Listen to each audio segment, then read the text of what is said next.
people all over this planet for at least 6,000 years have been influenced by extraterrestrials, the Dracos and the reptilians. When you have ancient cultures all over the world who are describing non-human entities in the unseen, many taking a reptilian form, and that has passed through the ages. And then you meet people in places like America, and they're telling you the same. You know, people who've been in mind control projects, people who've been in government projects, who've interacted with these entities in underground bases. And they're describing what the ancients did. The reptilians arrived here and began to take over. Became involved in religion and in the politics. A race of creatures which look like reptiles who have ruled the world. And you have Draco reptilian guys running your governments of every country on your planet. Every government. There you go. Wow. World governments are controlled by a reptilian, non-human race. The truth is so much more bizarre than the lie that it hides itself. The truth doesn't change because you don't want to hear it. The idea that we are alone is absolutely beyond ludicrous. And the fact that you can be seen as crazy for believing that shows how inverted the system is. Oh my gosh.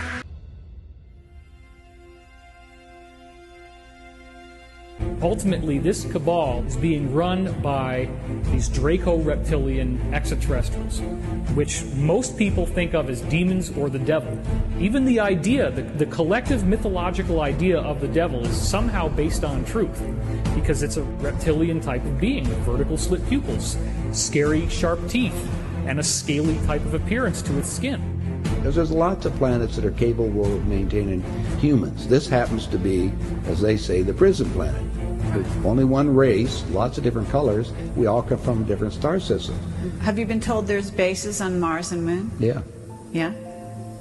I also been told that any night, if you could have a clear sky, look at the stars that are strobing red, blue, and green. Those are all spacecraft. Right. We're the focal point. Like you're taking your cameras to take pictures of me. Yeah. The ETs are doing the same thing for planet Earth.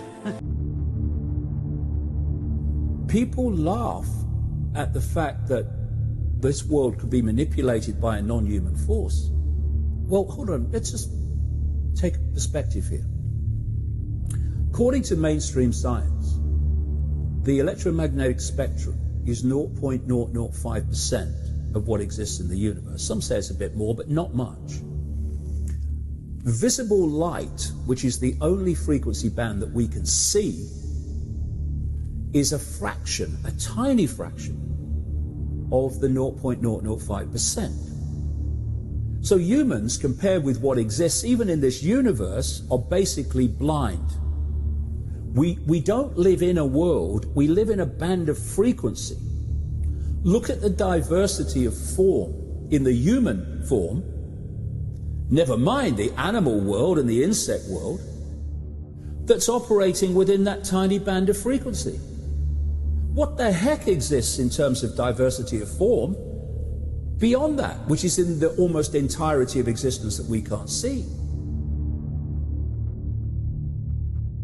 It's a group that is on its way here and now from Alpha Draconis. They're the real culprits behind this whole deal. Then there's Orion, the Orion group. Then you've got the Greys.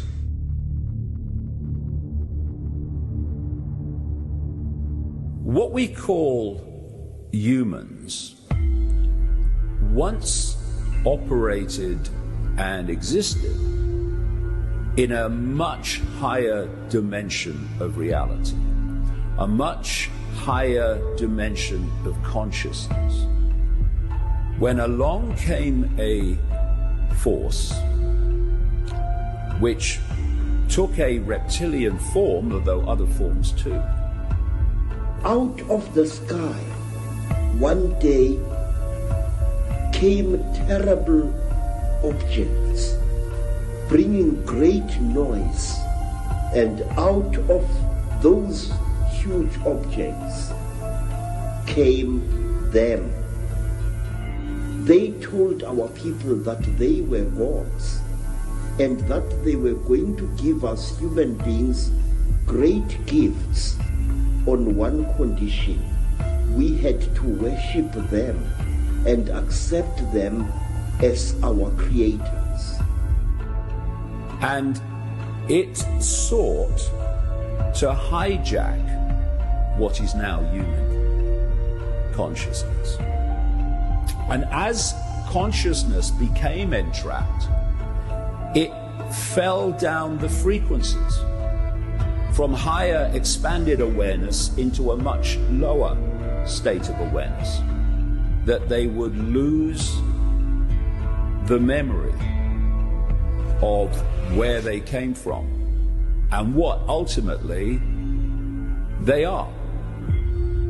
And part of that was to put in to the brain something known to this day as the reptilian brain.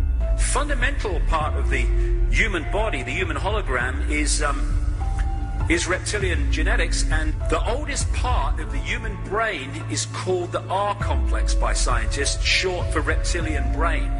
From there we get primitive emotional responses, cold-blooded behavior, and territoriality, as they call it. This is mine. A desire to control, an obsession with hierarchical structures of power, aggression, might is right, winner takes all, come from the reptilian brain.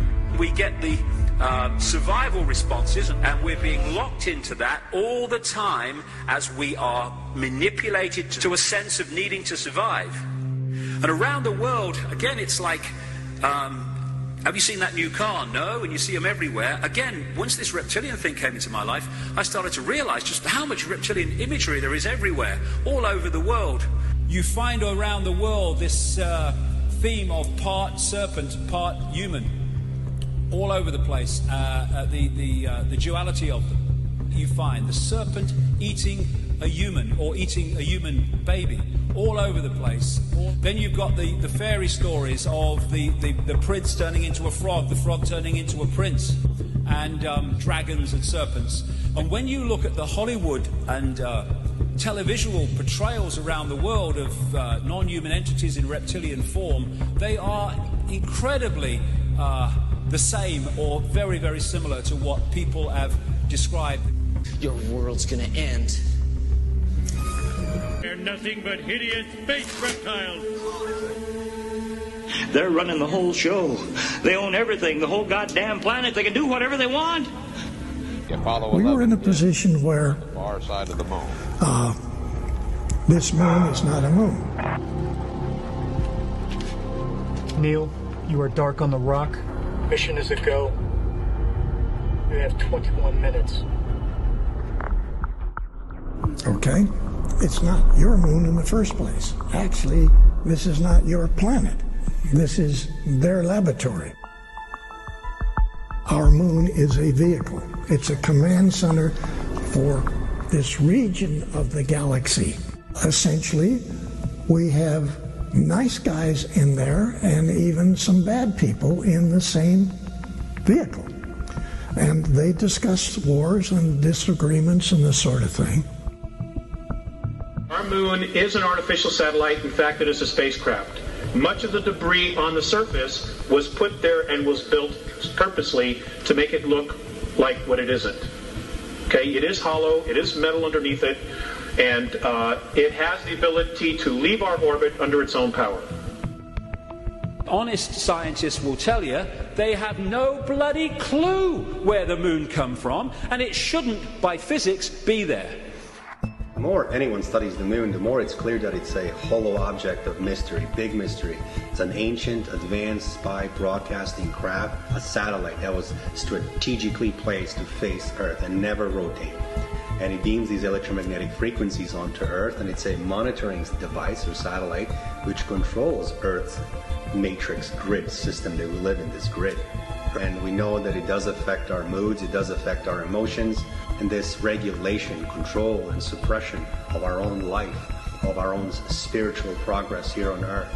It is Moon's goal to completely shut us down and not allow us to expand our awareness and our consciousness beyond mind and consciousness, to shut off our top chakras, third eye, crown chakra, pineal gland, our right side of our brain, so that we're always stuck in this crappy, low vibrational, third dimensional sense reality. They're ugly looking, lizard, alligator type people.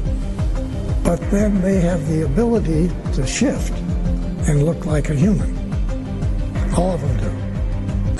When you look at the whole picture and you go up the ladder, okay, we are not the enemy. The enemy isn't human at all. But it's pushing all our buttons so that we're so busy looking at each other and so neurotic about each other that we're not looking at the real reality here, the real cause. Like all other kingships, America's power elite hinges on family blood. Starting from Edward II and III of England, 28 out of our 42 presidents were connected by blood. Most of the 14 not connected by blood were connected by fraternal orders used by the bloodlines. Presidents, like in every other country, they're selected by blood and by Illuminati and networks. They came from off of this planet and interbred with humans. They are reptilian. They continue to run the planet. They are our world leaders, and nobody at this current time who is a government leader running the countries, unless they were put there by them or they are one of them.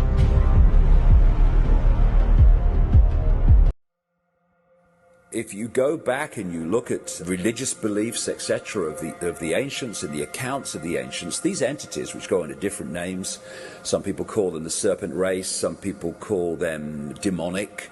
In the Islamic culture, they call them jinns, all different names, but the same entities. The bloodlines are interbreeding incessantly and have been right back to ancient Babylon and Sumer and Egypt, etc., and beyond.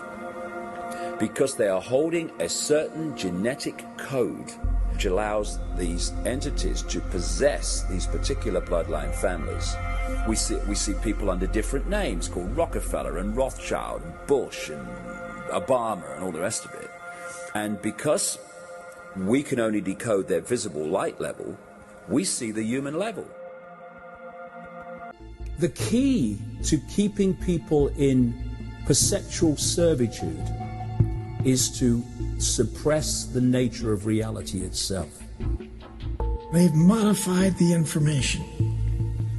All history documentation in this country and on every country on the planet have been given lies about astronomy, lies about mathematics, lies about technical capabilities, lies about the universe. You name it, okay? Everything have been lies. I see vast numbers of people who are perceptually programmed.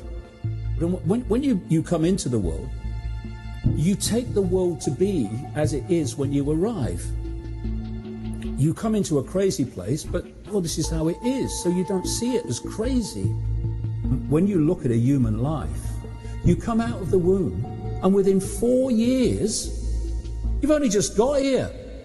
You're sitting at a desk with an authority figure representing the state's version of everything in front of you, telling you when you have to be there, when you can leave, when you can speak, when you can go to the toilet, when you can eat, what is, what isn't, what's possible, what's not possible, and the nature of everything. And this goes on all the way through your formative years, into higher education, if that's where you go. And it's a download of normal. It's a narrow band of sense of the possible, which has basically been repeated. One of the greatest forms of mind control, repetition, repetition, repetition.